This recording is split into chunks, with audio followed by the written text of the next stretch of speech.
are so fortunate this morning, and I am very honored to introduce to you Rabbi Seth Castleman, who is our special speaker this morning, and we'd just like to welcome him, and I'll let him also talk about his program, Exodus. Thank you very much.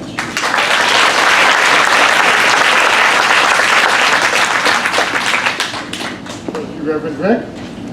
Good morning. Good morning. A delight to be here this morning on a cold and somewhat rainy, somewhat sunny day. This, of course, is the time of year when all the different faith traditions find a way to, in the midst of the darkness, celebrate the light. We have Kwanzaa, we have Christmas, we have the Hindu holiday of Diwali, and of course we have Hanukkah. Not Hanukkah, Hanukkah. If you don't spit on the person in front of you, you're not really celebrating the holiday. Or should I say, Hanukkah. There is something about when things get dark that we have to remember that just on the other side of the solstice, the light starts coming back. And even when things are dark in the world and in our own lives, as your faith community so beautifully lifts up, we have the ability to find that light within us, within community, within divine, the God, whatever name we may happen to use. So what do you know about Hanukkah? And that's not a rhetorical question. We'll see if you know any more than the wonderful answers we got at the 9 a.m. service. Yeah, they were the smart ones. What do you know about Hanukkah? What's that? Judah Maccabee was a brave hero. Wonderful. What else? The oil lasted for quite a number of days. Yes.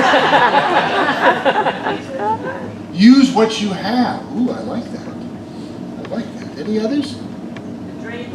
The dreidel. Yes. The children's toy that spins and spins. So many wonderful things that you already know. I don't really need to preach much. But I will tell you that like most Jewish holidays, Hanukkah boils down to, they tried to kill us, we survived, now let's eat.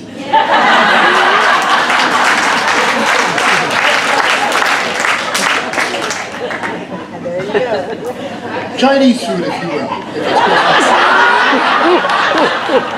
And someone already gave me a lovely Hanukkah cookie when I came in this morning, so thank you very much.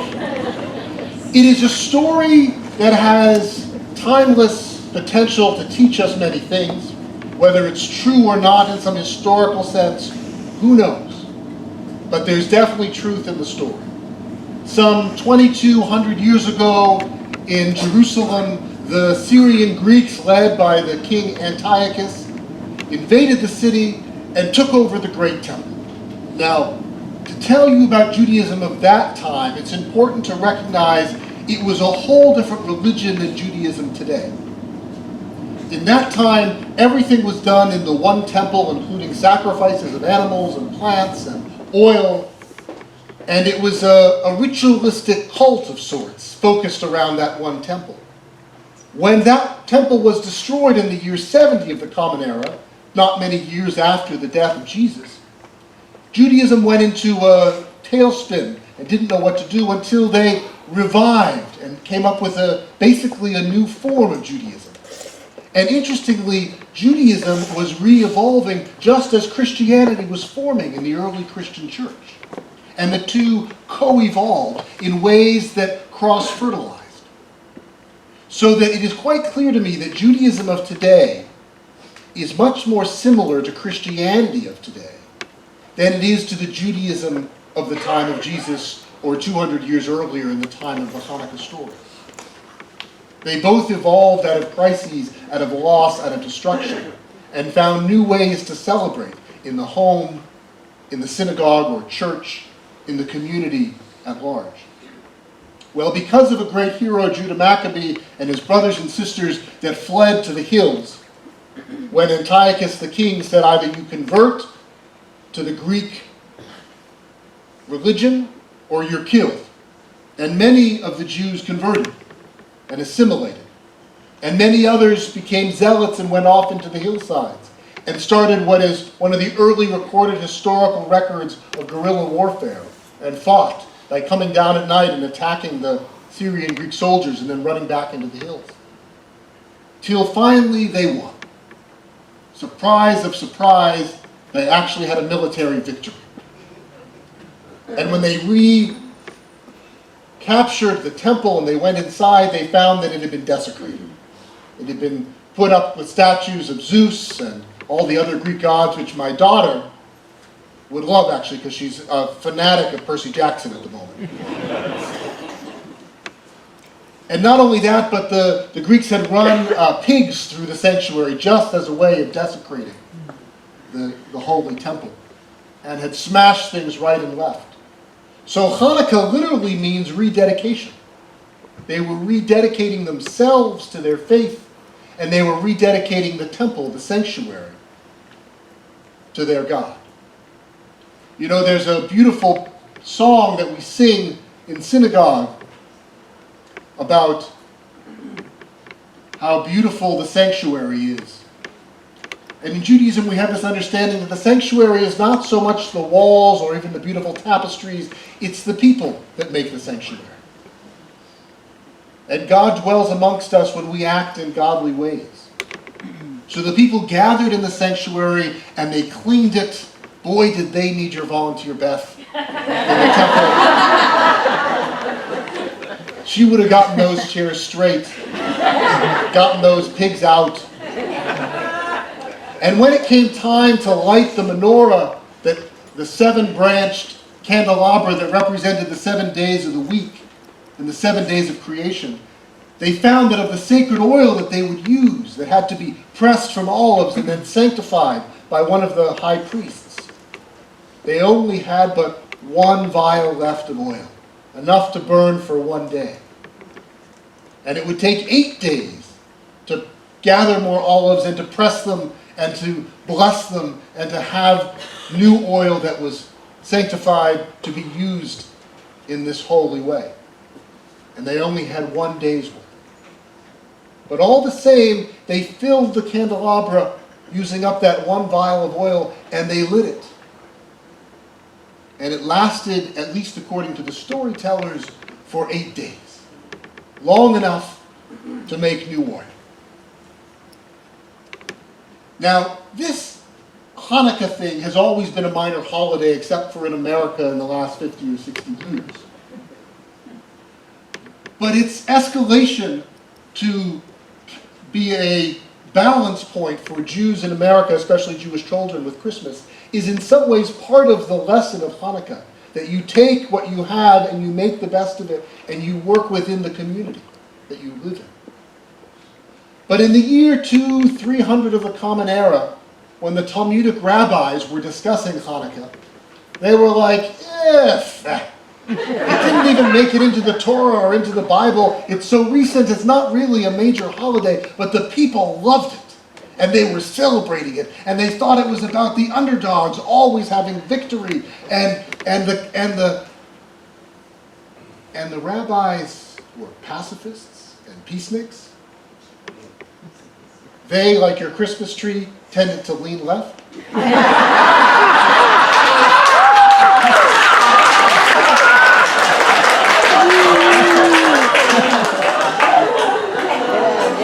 And they weren't so sure it was such a good idea to lift up military incursions against an oppressing army. It may have worked this time, but it was certainly not going to work next time. The Jews collectively and individually were generally very small. You know, there's a great book if you want to learn more about Judaism called A Short History of the Jewish People, which would have been a bestseller, I tell you, if they had called it The History of the Short Jewish People.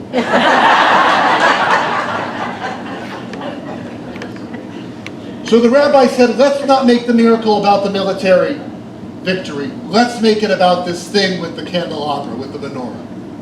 That for 8 days, the oil lasted till we needed more oil. And it wasn't that people gathered or people went out long distances or did remarkable, miraculous deeds to save the candelabra from going out and getting more oil. No, they said it was God who did it. Which is an interesting testament to what the people in that time, in the year 200, 300, 400, needed, was some faith in God. Because we have another holiday, Purim, which is about the book of Esther, and Esther saving the day, where God isn't even mentioned. It's all about humans, especially one strong, independent woman standing up and fighting for what was right. So depending on what the people needed in that time, the rabbis lifted up different values. The power of God to stand up for us, and the power of people to do what's needed to save the day. As if to say, work as if everything depended upon us, and pray as if everything depended upon God. So they created this holiday where we light the candles. On the first day, we put in one candle for the first day, and one shamash, the helper candle in the middle, just as we saw our friend here do, and she took that one out and she lit that one. And then on the second day, we light two, until on the 8th day, all the candles would be lit.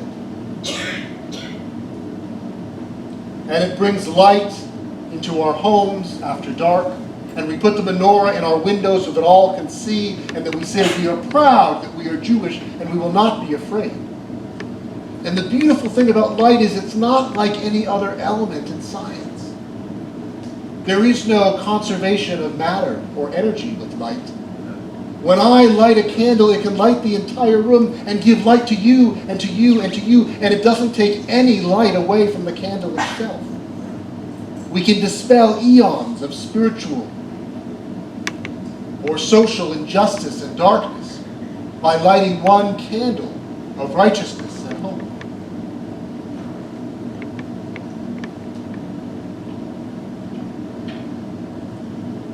We also know that as they said it being the oil and not the military, they lifted up the line from the book of Zechariah that we sang at the opening about not by might and not by power, but by spirit alone, God's love will transcend.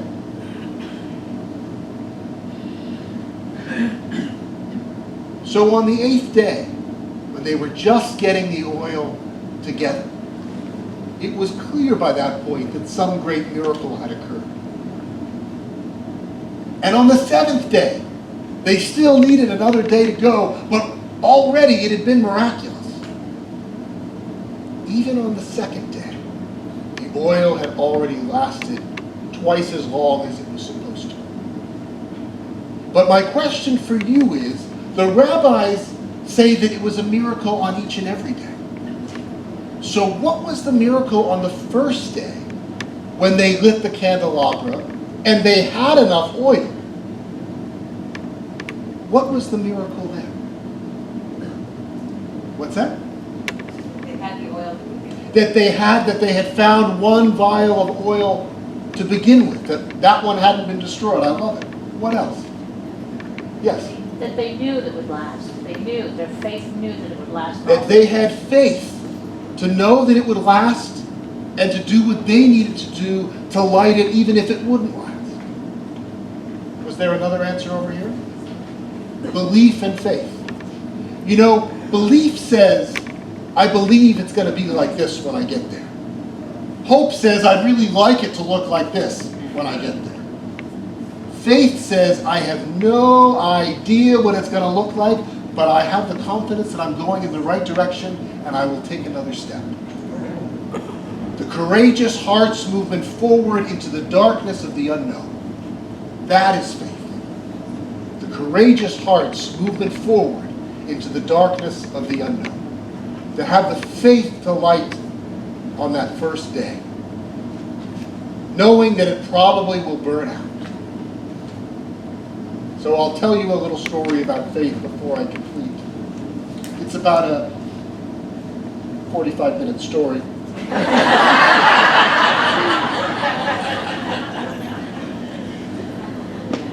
When I was at a meditation center in Western Massachusetts called IMS, Insight Meditation Society, my training is both as a Jewish rabbi and as a Buddhist meditation teacher, and I lead an interfaith meditation group each Tuesday night in Davis. And I spent a couple of years doing primarily intensive meditation retreats, sitting and walking and sitting and walking. And I was on a 3-month retreat of meditation over the winter in 2000. In fact, I missed the whole fiasco with the election. I knew nothing about hanging chads until I got out in February. Oh, I was blessed. That's another story. I was walking in the woods one day after a fresh snow, and I saw another gentleman from the meditation center standing outside in the middle of the forest, no one around, just standing there like this, perfectly still. Well, it wasn't so surprising that he was standing perfectly still, because that's what meditators do, and they stand in the craziest of places. But when I got a little bit closer, I could see that there were sunflower seeds in his hand. And I realized that this fool was out there thinking that some bird was going to come and land in his hand. And I didn't want to disturb him, and I had nobody to tell because we were all being silent, so I just walked back. But I kept thinking about it. And a couple weeks later, after he'd gone home and I was still there meditating, one morning at the oatmeal bar at breakfast, I put some sunflower seeds in my pocket. And with nothing better to do, because literally I had nothing better to do, I went out in the woods and I stood there with sunflower seeds in both my hands and thought, what the heck? And I waited and I waited and I hoped that nobody would see me there. And then when I was really cold and ready to go, I said, well, give it 5 more minutes. And sure enough, I heard a little chirp. And I tried to look up without turning my head, and there on a branch I saw a little chickadee, one of those white and black and blue birds that in New England don't fly south for the winter. And it stood on the branch and it chirped, and then it bombed down and just looked and went back up. I got chills going up my back. And then it came back again a couple minutes later, and this time it actually ate some seeds. I was so excited I was starting to quake a little bit. It came in a couple more times, and I thought, wow. And of course my mind, instead of just thinking this is beautiful, me and God and the bird, was thinking, who could I tell about this story? This one's going to be worth a couple of good sermons, I'm sure. And then after coming in for a few more seeds, it flew off. And I thought, in the middle of winter, a whole handful of free seeds, and it takes 3 and goes? What's going on here?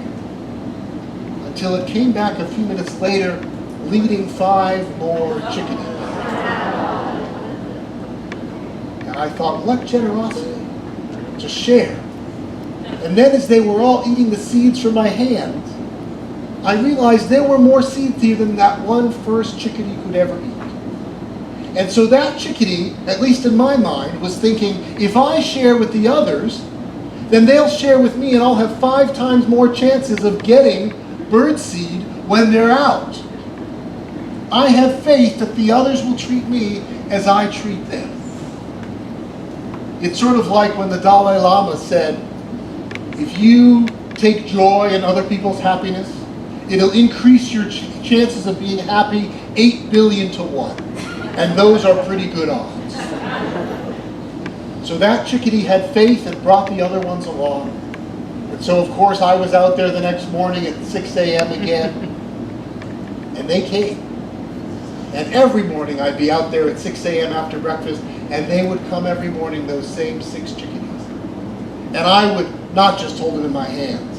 I would sprinkle them on my hat. I'd lie down in the fresh snow and put them all up and down my body and on my face.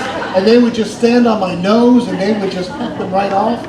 And sure enough, yep, just like my grandmother would have told me, I got a head cold from it.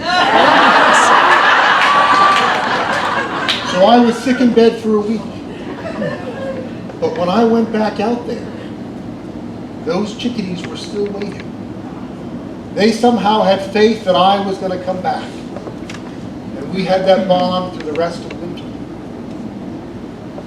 Sometimes it takes a little risk to light the menorah on that first day when you don't think you have, when you know you don't have enough. To show love when there's others that need it and haven't treated you well.